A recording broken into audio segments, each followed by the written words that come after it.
partir haciendo referencia a este hito, que es la Carta Iberoamericana de Participación Ciudadana en la gestión pública. Esta carta fue aprobada en una conferencia de ministros, que es la 10ª conferencia de ministros de Administración Pública y de Reforma del Estado en junio del 2009 en España. Es una carta muy significativa y debo decir que para mí es un honor estar acá, y para ustedes también, acompañando a quien fue uno de los firmantes de esa carta, como ministro de la Administración Pública de la República Dominicana, el licenciado Ramón Ventura.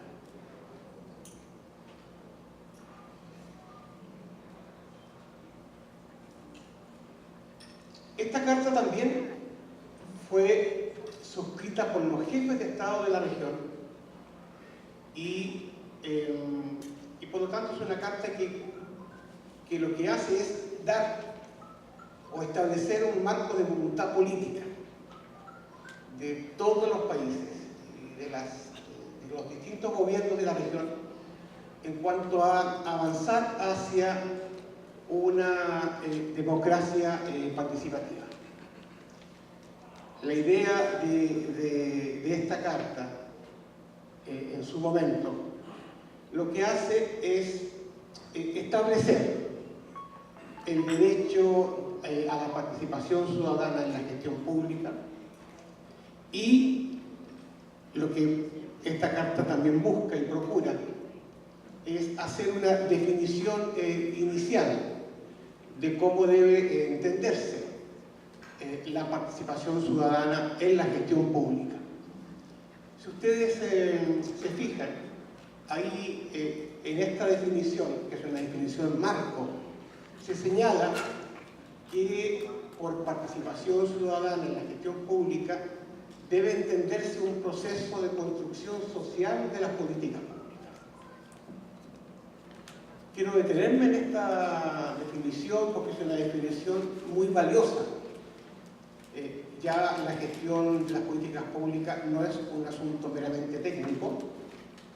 Es técnico, por cierto, pero tiene que referirse a la construcción social de las políticas públicas, siguiendo, como se señala en esa definición, el interés general de la sociedad democrática y al mismo tiempo remitiéndose al paradigma de los derechos humanos, que son los derechos económicos, sociales, culturales, políticos y civiles de las personas. Y dice esta definición que este derecho de participar en la gestión pública tiene que ver con las personas individualmente consideradas y también con sus organizaciones o grupos en que se integran, así como de las comunidades y pueblos indígenas. Hay que considerar que esta es una carta que fue redactada en Bolivia, inicialmente, para luego ser, como yo les señalaba, aprobada por el conjunto de los países de la región. Con cierta claridad, la carta dice que hay un compromiso de los gobiernos para seguir las pautas de esta Carta Iberoamericana, porque se busca estimular la democracia participativa, la inclusión social y el bienestar de los pueblos de Iberoamérica. Aquí hay un punto fundamental. Es también, diríamos así, la base, el fundamento de donde comienza todo. Es que la Carta Iberoamericana le reconoce a las y los ciudadanos el derecho de participación ciudadana en la gestión pública. Es decir, ya no es un asunto que dependa de la voluntad, únicamente de la voluntad política de los gobiernos o de la buena disposición de las autoridades. Lo que aquí se señala es que este es un derecho. un derecho ciudadano. Y este derecho ciudadano tiene que ejercerse ante el Estado, ante la administración pública. Es un derecho activo, exigible a los poderes públicos, de forma que estos tienen que establecer y garantizar los cauces para que este derecho pueda ejercerse. Cuando hablamos de ciudadanía y participación ciudadana, necesito hacer una aclaración previa. Estamos remitiéndonos a un concepto amplio de ciudadanía, no a un concepto restringido.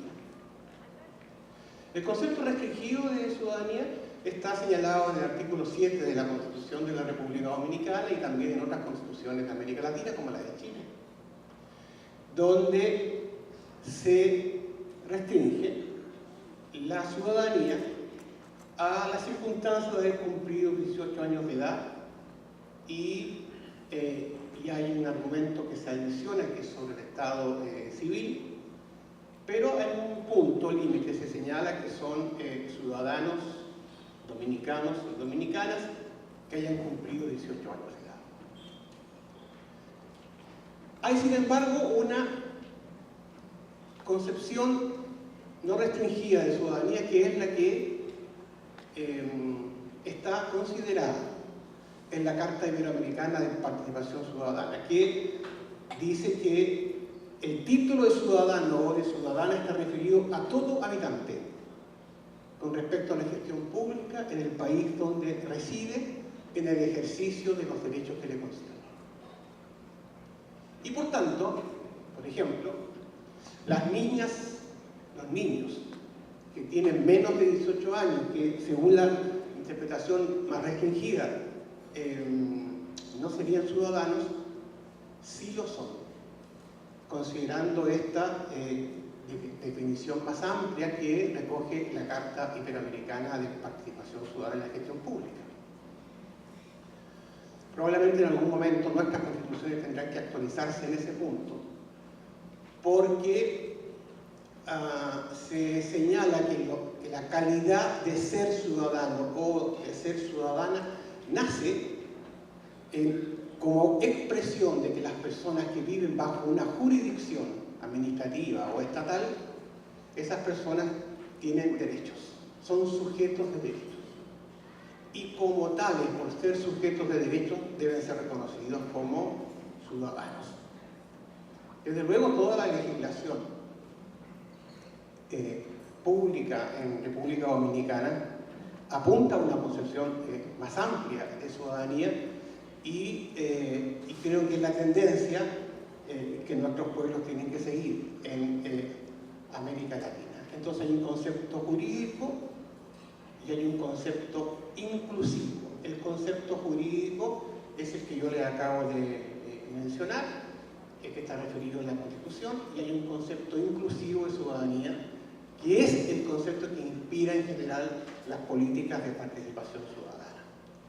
Pues bien, cuando se reconoce el derecho, solamente cuando se reconoce el derecho, entonces viene la responsabilidad. Esto es muy importante también dejarlo establecido.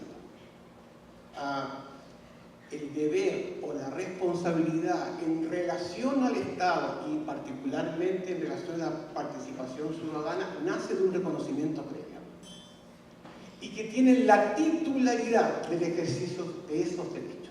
Y particularmente en lo que se refiere a la administración pública, el derecho a participar en la gestión pública.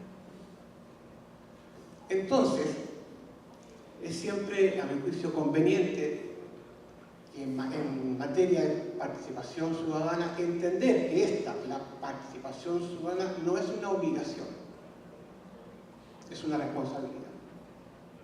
Y es una responsabilidad que nace del derecho que ha sido reconocido, el derecho a participar en la gestión pública.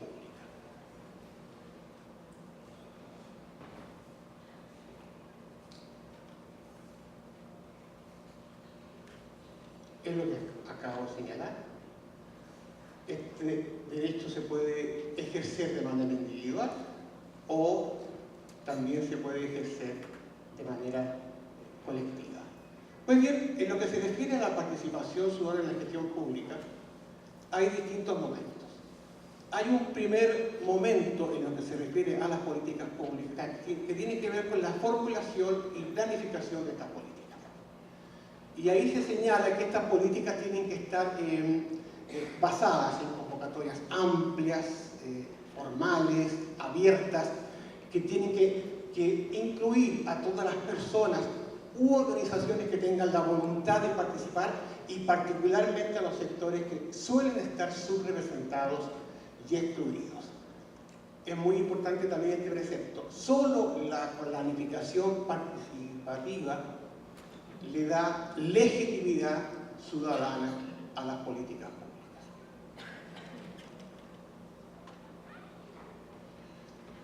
Luego de la formulación y de la planificación, ustedes conocen bien que viene la implementación y la ejecución de esas políticas.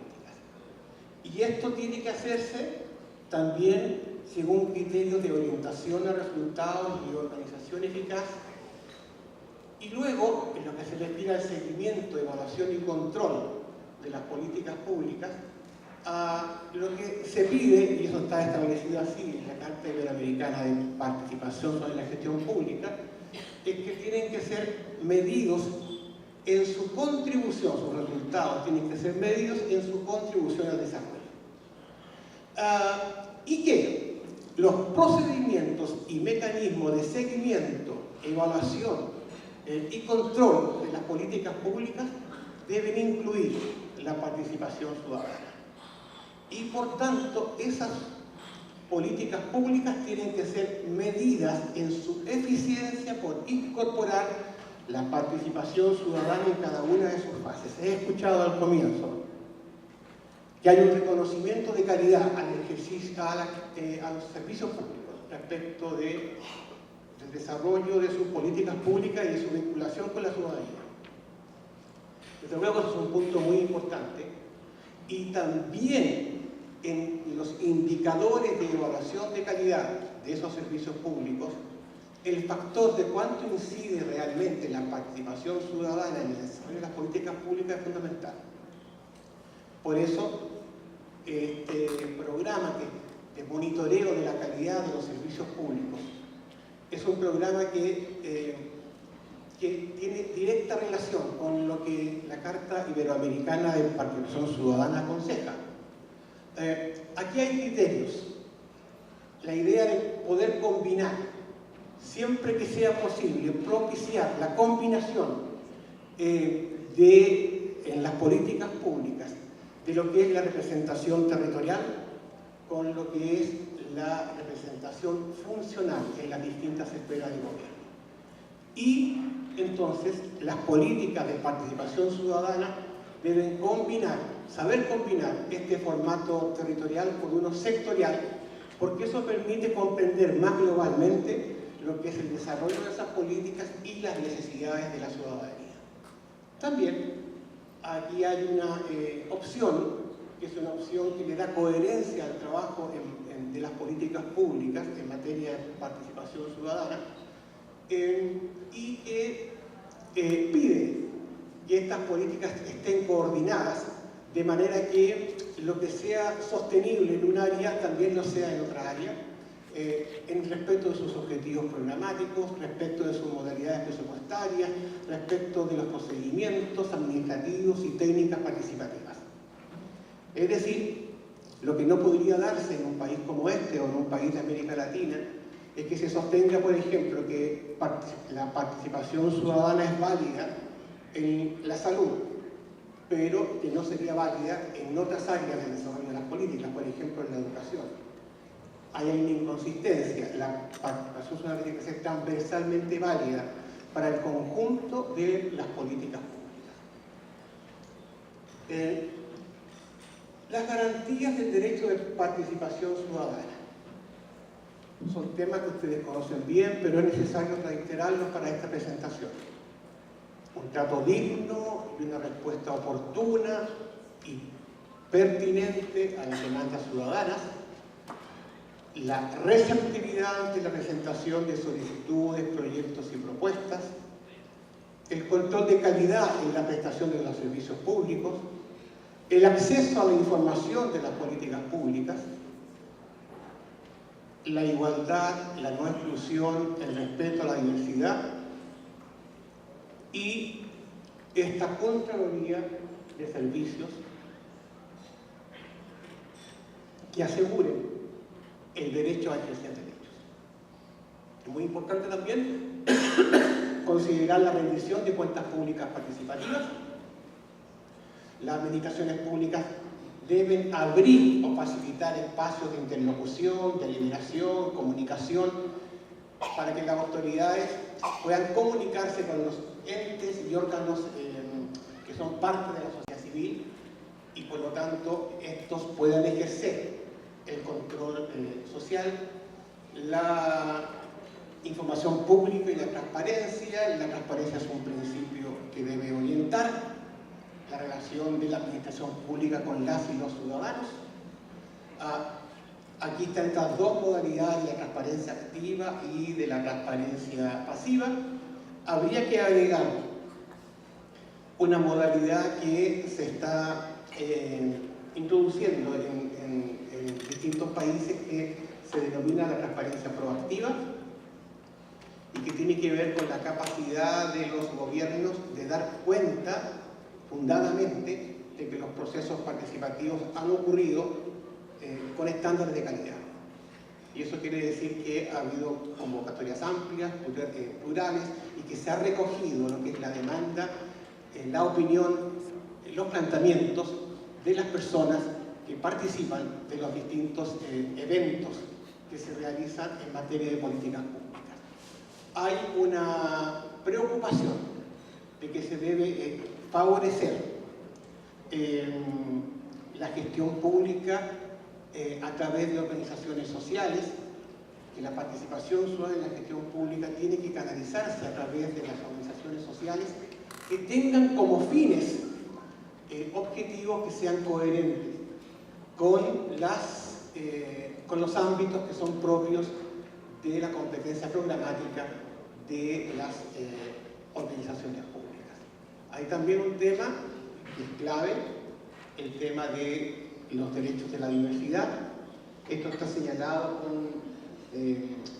con énfasis en la Carta Iberoamericana y dice que por su especial relevancia requieren de un reforzamiento por parte de los poderes públicos los mecanismos de participación ciudadana que están referidos a los pueblos indígenas, los afrodescendientes, las personas con discapacidad, los migrantes, los niños, niñas, jóvenes, digamos también que las personas LGBT, los adultos mayores y todos los grupos o comunidades que sufren algún tipo de discriminación arbitraria. El énfasis puesto por la Carta en la participación de los pueblos indígenas tiene mucho que ver con el contexto latinoamericano. Pues bien, hecha esta parte de la presentación que se refiere a aquellos indicadores que la Carta Iberoamericana de Participación Ciudadana asocia con el desarrollo de políticas públicas inclusivas y de servicios que respeten la calidad en el desarrollo con orientación a resultados y fomentando la participación ciudadana, digamos inmediatamente que aquí hay una afirmación muy sustantiva que está puesta en la pantalla. Que la democracia participativa, que es aquella democracia a la que invita la Carta Iberoamericana de Participación sobre la Gestión Pública, no se opone a la democracia representativa. Que la democracia representativa y la democracia participativa son complementarias y que ambas son dimensiones de una misma democracia ciudadana. Participativo no se opone a la democracia representativa, se opone a la democracia elitista y también, por supuesto, a la democracia populista. Es decir, cuando el poder es concentrado por una élite que gobierna con el precepto de gobernar bien para la gente pero que se olvidó de la otra preposición, de saber gobernar bien para la gente, pero con la gente, se produce un tema de elitización de la política. Y es por eso que la Carta Iberoamericana hace una invitación a que se entienda la democracia participativa, pero no una democracia participativa que niega el valor de la representación política, sino que la complementa. También esta lámina es importante, porque cuando se habla de participación ciudadana, hay que considerar que es a la vez un valor y un derecho. Es un valor porque le da más valor a la democracia, hace que la democracia sea más asequible para las personas, hace que la democracia no se distancie de la ciudadanía y por lo tanto es un valor de la democracia. Pero también es un derecho. La participación ciudadana es un derecho y lo puedo ejemplificar de la siguiente manera. Cuando ustedes eligen autoridades, eligen representantes, pero no entregan una representación, pero no entregan la titularidad de sus derechos. La titularidad de sus derechos la conservan siempre. Entregan una representación política, pero no entregan la titularidad de sus derechos. Y la titularidad de sus derechos incluye el de la participación ciudadana en el sistema político, en la gestión de las políticas públicas, en la propia sociedad civil y en la sociedad económica. Decíamos al comienzo, y tenemos que reafirmarlo, es un derecho activo exigible a los poderes públicos y estos tienen la responsabilidad de establecer y garantizar los cauces para el ejercicio de este derecho, el derecho a participar en la gestión pública. Inmediatamente quiero hacer un nexo con el gobierno abierto. He visto en el programa que está considerado y la República Dominicana adhiere desde abril del 2012 a el sistema o a la Alianza para el Gobierno Abierto. Y quiero señalarles que si bien la Carta Iberoamericana, como uno de sus redactores que está aquí presente me puede corroborar, no utiliza el término gobierno abierto, pero sí los principios, los valores, la tecnología, los supuestos culturales e institucionales que menciona se corresponden completamente con lo que se plantea por parte de la Alianza por el Gobierno Abierto. Esto está señalado en un estudio que aquí yo se lo recomiendo, que es un estudio que se llama Teoría y Práctica del Gobierno Abierto, Lecciones de la Experiencia Internacional, es un estudio relativamente reciente de Oscar Oslak. Cuando se hace una investigación de los compromisos que los gobiernos asumen en relación al gobierno abierto, están los referidos a lo que es la información, pero si ustedes ven en el punto 6, también está promover la participación ciudadana en la gestión estatal. Gestión y poder. Quiero señalarles que, y quiero que se fijen por favor en la afirmación que está aquí contenida,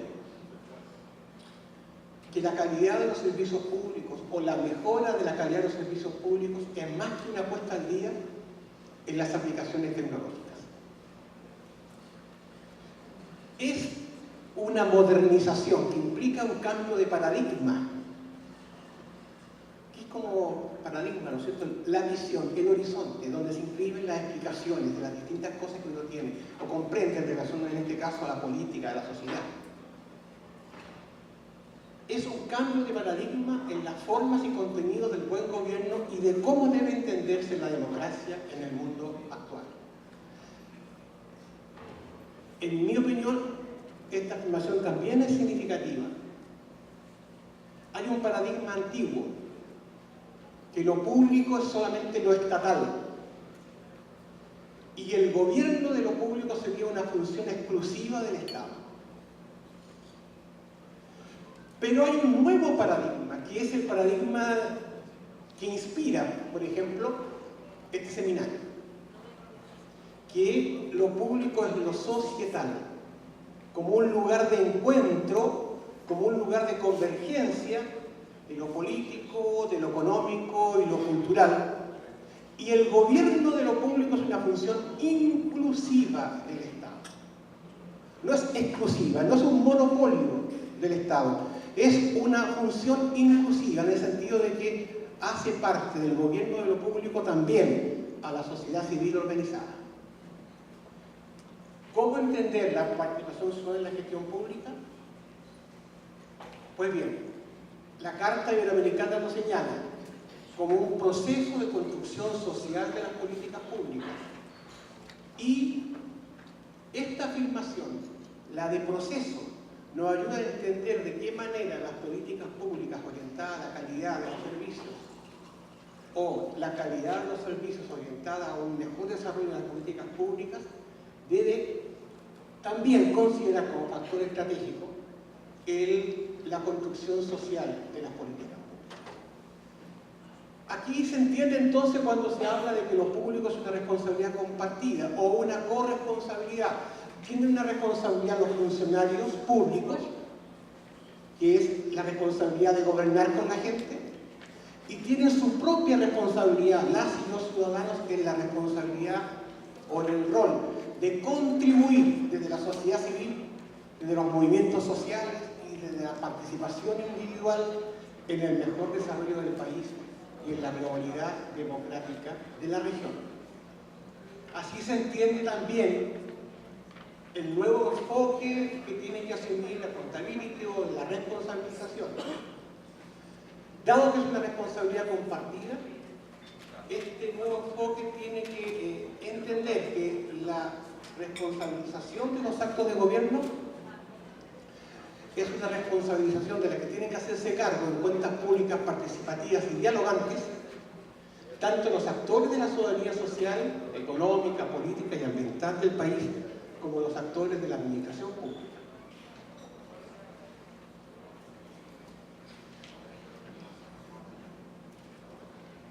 Esto es válido y seguramente será difícil que en el dicho, en lo que se declara, haya funcionarios públicos de la gestión estatal que desconozcan el valor de la participación ciudadana. Es relativamente difícil encontrar hoy día personas que puedan declarar abiertamente que la participación ciudadana no debe ser considerada en una gestión moderna del aparato público. Pero, más allá de la teoría, muchas veces opera un tema cultural. Una cosa es lo que se declara y otra cosa es lo que se dice para adentro. Una cosa es lo que se afirma hacia afuera y otra cosa es lo que se siente. Pues bien, las resistencias a la participación ciudadana se articulan como argumentos que se repiten como varios sin que, como se señala ahí, les asista más convencimiento que la creencia, y por eso deben ser considerados como mitos burocráticos de la gestión pública. Y hay que hacerse cargo de ellos. El primer mito: la ineficiencia. Básicamente este primer mito dice lo siguiente: si vamos a hacer, pueden pensar ciertas autoridades, no las que están acá, por favor, algunas autoridades, si vamos a hacer participación ciudadana, eso va a demorar las decisiones. Va a agregar costos adicionales al presupuesto de las políticas públicas, porque hay que implementar estas consultas ciudadanas. Entonces está el mito este de la ineficiencia, que hacer participación ciudadana hace que las políticas públicas sean más ineficientes porque demora demora la decisión. Sin embargo, si uno lo piensa bien, no necesariamente las medidas que son inconsultas vienen a ser más ahorrativas. Muchas veces las decisiones administrativas que no consideran el diálogo social conducen frecuentemente a errores que son mayores, con pérdida de tiempo, con pérdida de recursos, y sale finalmente esa rapidez de la eficiencia, entre comillas, más caro que haber realizado un proceso participativo responsable. La eficiencia burocrática suele castigar la eficacia social del programa. Entonces, el primer mito de la ineficiencia tiene errores de concepción, que son culturales.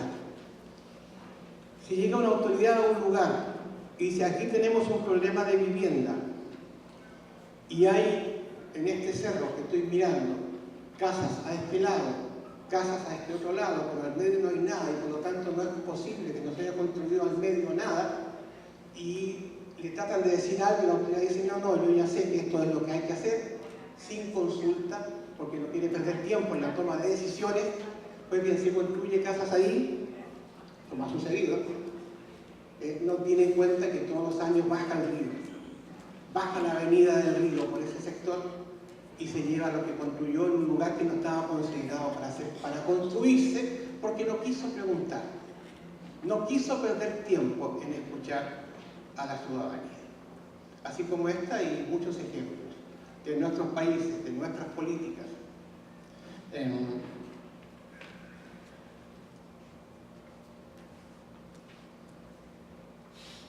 El segundo mito, la incompetencia.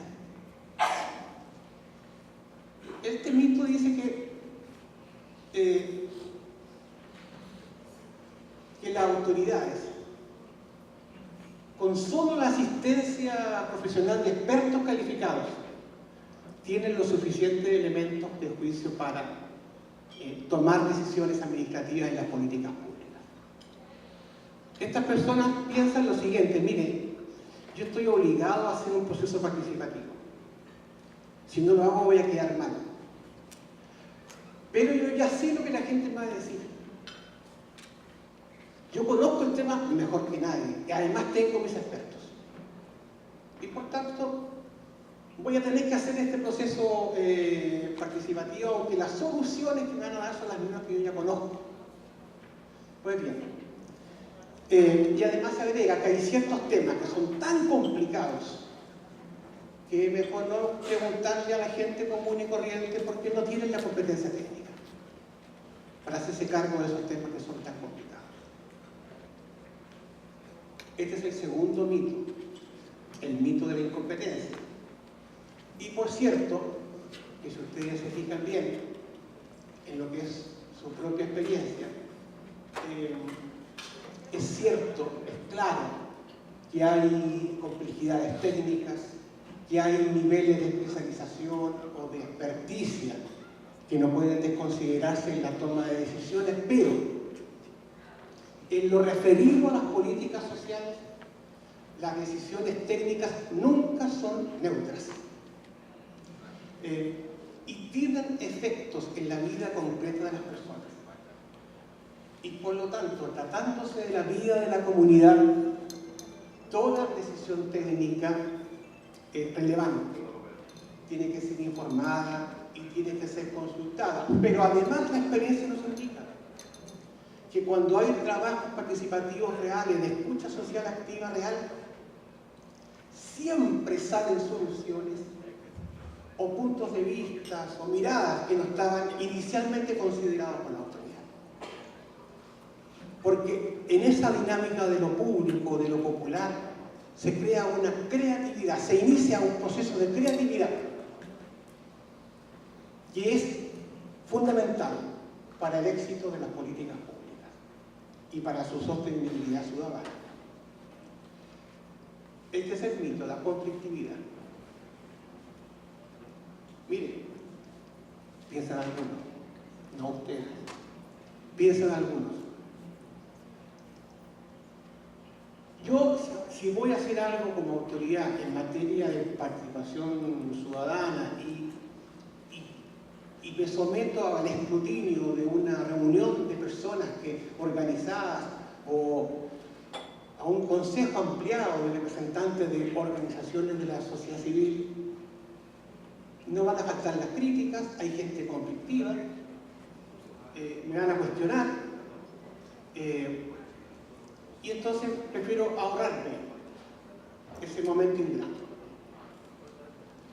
Pero la verdad se dice que la verdadera gracia de una democracia es que se puede criticar.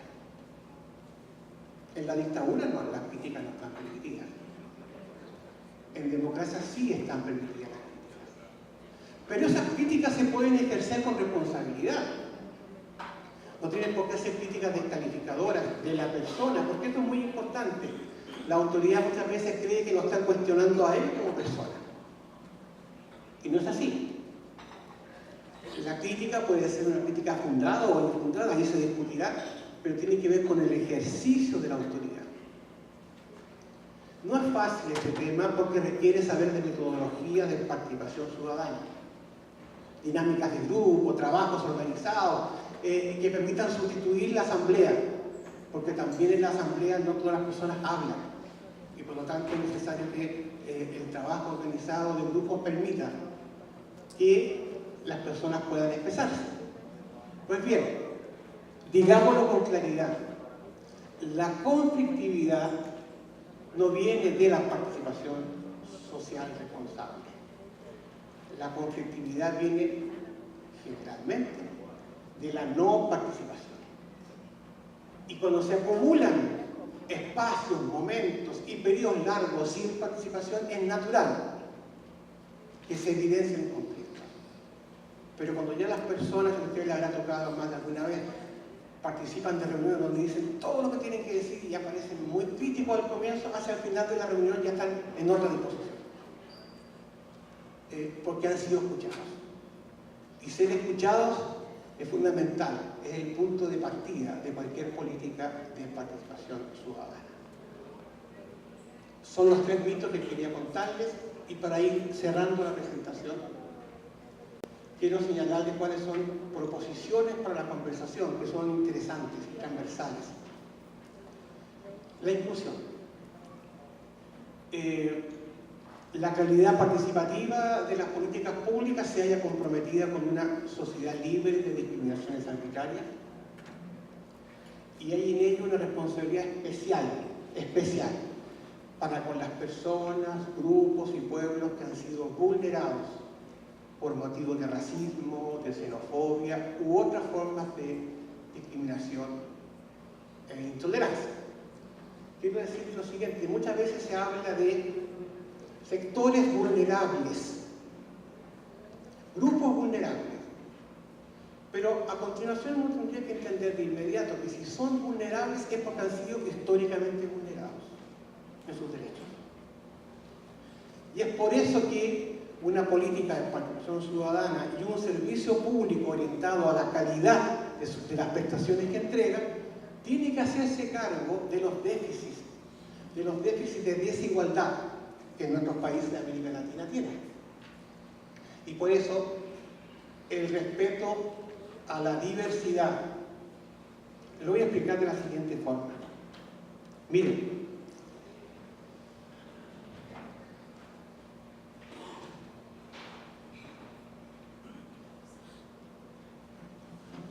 cuando se trata de cosas, la igualdad se llama uniformidad. Pero cuando se trata de personas, la igualdad se llama diversidad. La diversidad es el principio de la igualdad humana. Y la no diversidad es la discriminación. Y por tanto una política de participación ciudadana inclusiva es aquella que es capaz de diversificarse, de tener acciones, estrategias, miradas, no para un público igual uniforme, sino para un público igual diverso, igual en los derechos que tiene y diverso en sus calidades. La equidad. en nuestros países, América Latina y Chile particularmente, y otros países de la región, todavía tienen niveles de desigualdad estructural socioeconómica que son muy grandes. Y por tanto, una política de participación ciudadana también va a ser medida por su capacidad de contribuir al desarrollo de la equidad en nuestros países. Los interlocutores que nuestros gobiernos tienen o deben tener con la sociedad civil son también las organizaciones sociales, son también los colectivos públicos, los activos ciudadanos. A veces a los gobiernos les interesa más entenderse solamente con las personas consideradas individualmente, eso es válido, pero esas personas también forman asociaciones y esas asociaciones tienen derechos como tales en lo que se refiere a un enfoque de un Estado social democrático de derechos. Estoy pensando que la Constitución de la República Dominicana, entiendo que su artículo 7, ustedes me corregirán, suscribe este principio. El principio de que esta es una república que está fundada en un Estado social de derecho.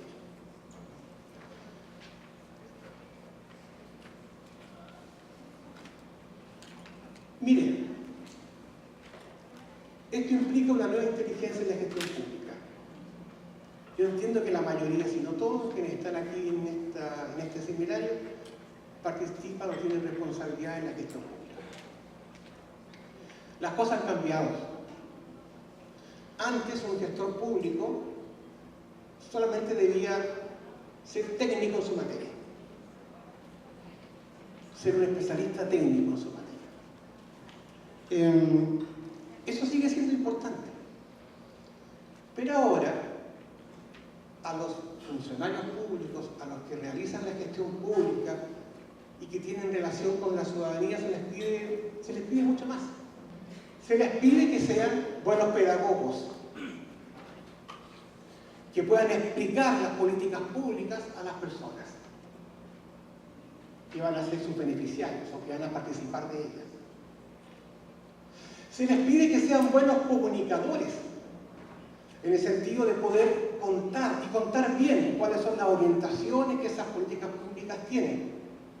Y en algunos casos también se les pide que sean psicólogos o psicólogas, porque hay que atender casos individuales, personas que tienen un punto de vista particular sobre un determinado tema. Hay que saber acoger, contener. Pues bien, no quiero hacer una postura demagógica, pero en nuestros gobiernos, en la región, muchas veces se les paga a los funcionarios públicos solamente por su calidad técnica, pero no consideran estas otras dimensiones de la profesión, y que cada día son más necesarias, de considerar, de afirmar, de fortalecer, porque el gobierno de lo público, desde el punto de vista de la participación ciudadana, implica habilidades que antes no se tenían.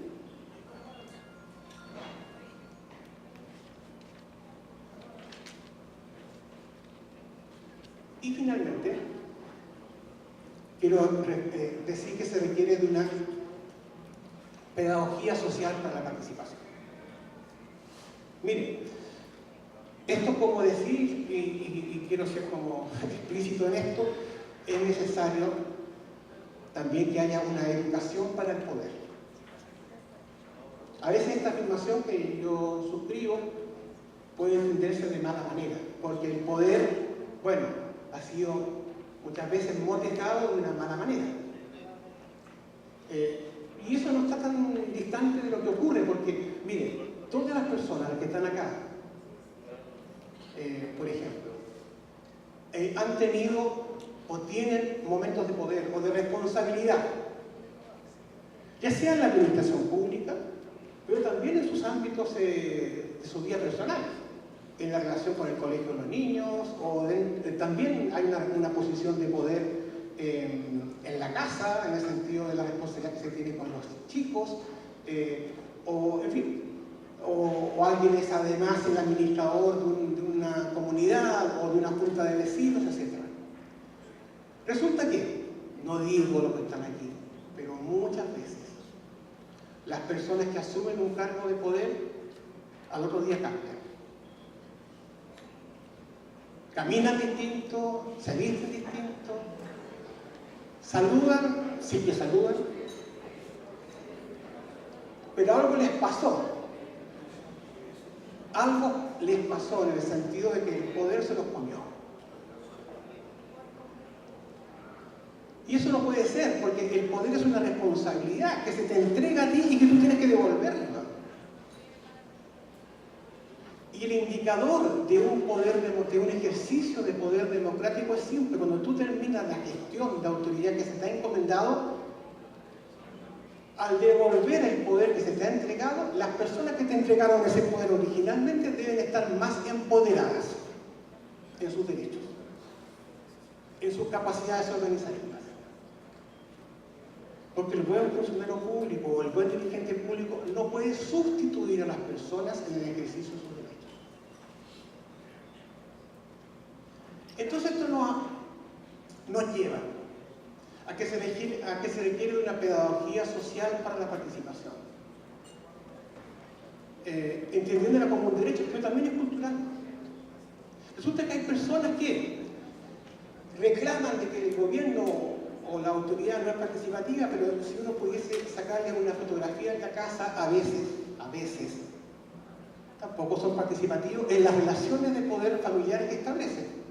Entonces, si está discutiendo un tema importante para la familia, por ejemplo, sale a cambiar de casa o algo así, un niño va a hablar y dice, no, este es un tema para grande, usted no se meta.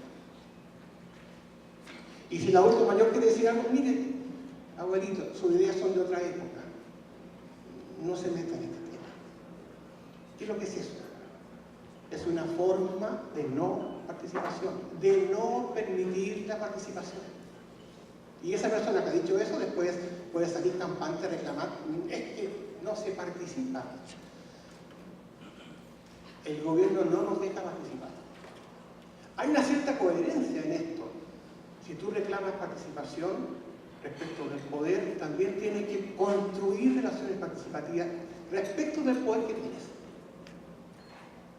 Esta es una interpretación que está muy basada en los estudios de Foucault respecto de cómo existe esta microfísica del poder.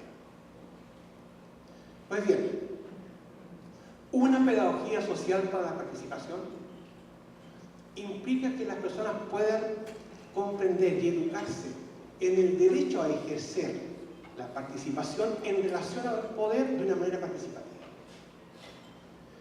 Y ese derecho es un derecho recíproco. Tienen que ejercerlo respecto del Estado, pero también tienen que ser capaces de ejercerlo respecto de sus ámbitos de poder.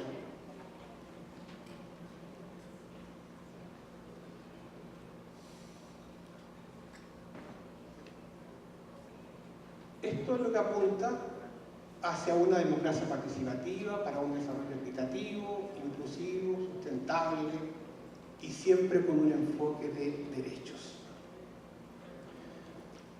Quiero finalizar esta presentación diciendo que es muy desafiante para mí poder estar en esta conversación con ustedes.